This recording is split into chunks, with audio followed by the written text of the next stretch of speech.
नमस्कार दोस्तों, आप सभी का स्वागत है अपनी इस पाठशाला के यूट्यूब चैनल पर। उम्मीद करता हूँ सभी स्वस्थ होंगे और अच्छे होंगे। तो चलिए दोस्तों, यूपी TSSC पेट एग्ज़ाम 2022 की हम लोग बात कर लेते हैं। तो 15 अक्टूबर 2022 का सेकंड शिफ्ट का पेपर छूट चुका है। तो चलिए दोस्तों, यहाँ पर एनालिसिस करके देख लेते हैं आज का पेपर कैसा रहा सेकंड शिफ्ट का, और जो उसमें हम यहाँ पर काफ़ी क्वेश्चन के आंसर भी देखेंगे इस वीडियो में, और यहाँ से आप लोग मिला लीजिए आप कितने सही है। तो चलिए ज़रा समय न लेते हैं, हम लोग शुरू करते हैं। यहाँ पर देखते हैं आंसर की क्या है इसकी। चलिए तो पहला क्वेश्चन यहाँ पर जो निकल कर आ रहा है, 1930 में महात्मा गांधी जी के द्वारा सविनय अवज्ञा आंदोलन शुरू कराने का कारण क्या था। ब्रिटिश शासन की बुराइयों को दूर करने के लिए 11 सूत्री कार्यक्रम वाले एक पत्र के माध्यम से वायसराय को बताना। ठीक है, चलिए अगला क्वेश्चन यहाँ आप देख सकते हैं। अगला क्वेश्चन क्या है, अगला क्वेश्चन यहाँ पर बताया गया निम्नलिखित में से कौन सा 1857 के विद्रोह का कारण था। ईस्ट इंडिया कंपनी की शक्तियों को ब्रिटिश क्राउन में हस्तांतरित करना। ठीक है, चलिए अगला क्वेश्चन देखो। चलिए अगले क्वेश्चन की बात कर लेते हैं। निम्नलिखित में से कौन सा पृथ्वी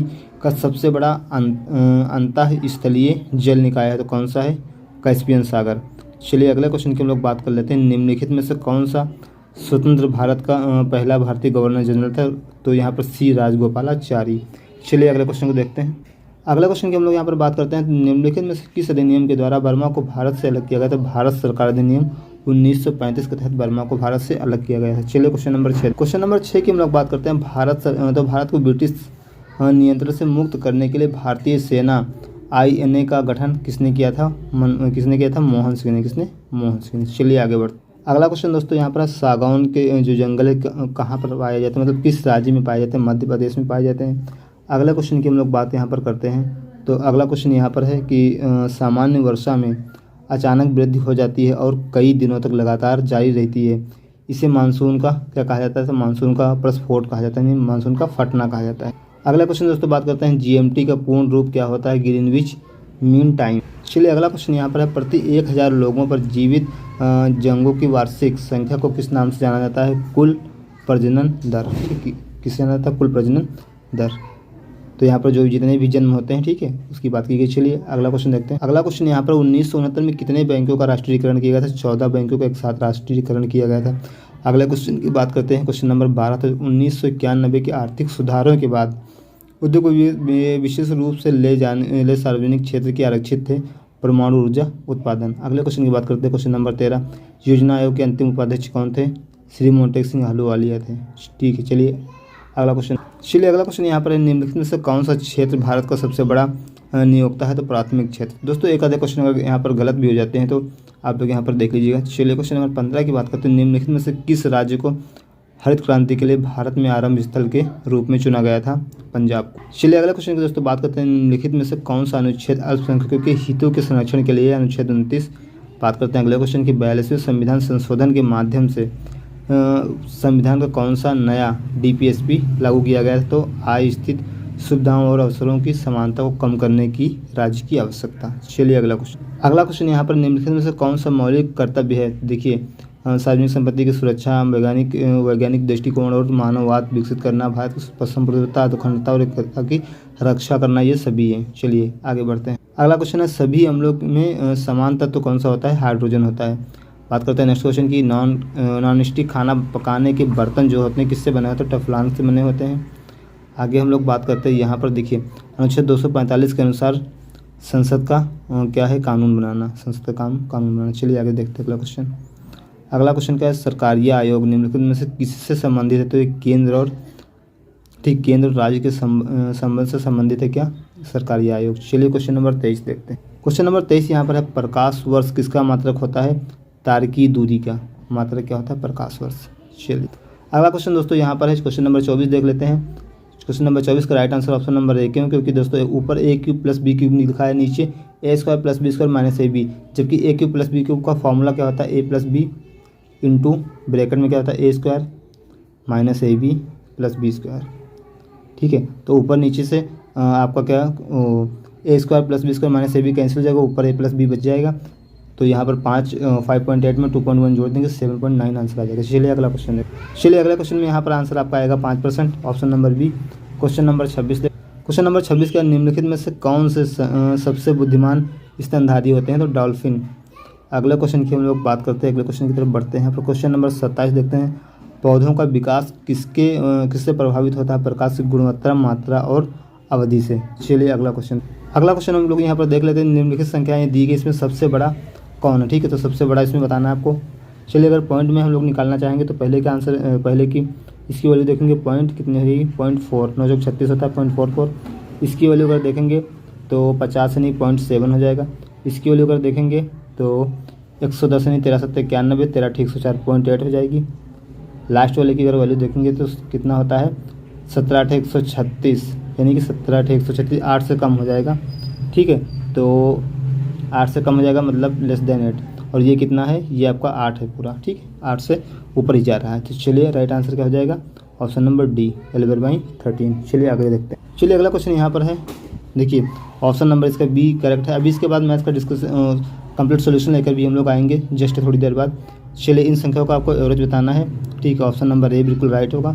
चलिए क्वेश्चन नंबर 31 की बात करते हैं। स्थावर का विलोम क्या होता है? जंगम होता है। अगला क्वेश्चन की बात करते हैं, क्वेश्चन नंबर 32 का राइट आंसर यहाँ पर क्या होगा? ऑप्शन नंबर बी होगा। चलिए आगे बढ़ते हैं हम लोग। क्वेश्चन नंबर 33 देखते हैं। 33 का आप एक बार देख लीजिएगा क्या आंसर होगा। ठीक है, अपने तरीके से देख लीजिएगा। वैसे ऑप्शन नंबर डी होगा शायद। ठीक है, सु प्लस एल। चलिए क्वेश्चन नंबर हम लोग 34 देखते हैं। इति प्लस इति क्या होता है? चलिए इसको हम लोग नहीं करेंगे, छोड़ देंगे। आगे आप लोग इसका आंसर देख लीजिएगा। क्वेश्चन नंबर 35 अगर देखते हैं, ईश्वर में विश्वास रखने वाला इस शब्द का समूह जो एक शब्द क्या होता है? आस्तिक। चलिए आगे। चलिए यहाँ पर इंग्लिश का आपको पैसेज दिखाया गया है। चलिए पैसेज के हम यहाँ पर सीधे सीधे आंसर हम लोग करते हैं। ठीक है, चलिए क्वेश्चन नंबर 36 का यहाँ पर क्या है? ऑप्शन नंबर सी सही है। 37 में क्या है? ऑप्शन नंबर यहाँ पर सी सही है। ठीक है, 38 की बात करते हैं। यहाँ पर 38 में ऑप्शन नंबर कौन सा सही है आपका? बी।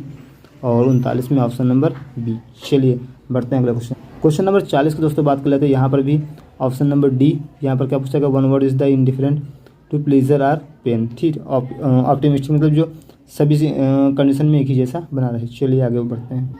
चलिए अगला क्वेश्चन दोस्तों यहाँ पर आपका क्या है? रीजनिंग से क्वेश्चन है। यहाँ पर आंसर होगा बेटा। अगला क्वेश्चन की हम लोग बातें करते हैं। यहाँ पर अगला क्वेश्चन देख लेते हैं। ये भी रीजनिंग का है। ऑप्शन नंबर यहाँ पर होना चाहिए डी सी। अगला क्वेश्चन के 43 की बात। चलिए 43 की बात करते हैं। यहाँ पर 43 में ऑप्शन नंबर आपको बी सही होगा। बात करते हैं हम लोग यहाँ पर 44 की। 44 में देख लीजिए क्या ऑप्शन है?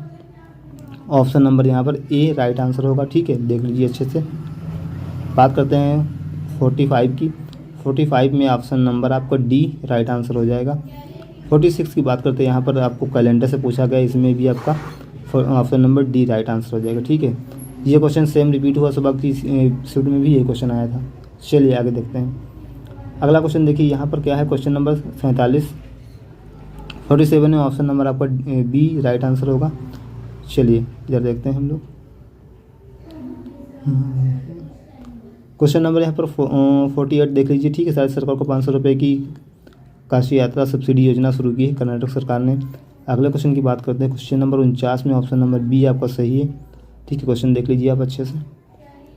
कॉमनवेल्थ डिप्लोमेटिक एकेडमी प्रोग्राम की घोषणा किसने की? यूके ने।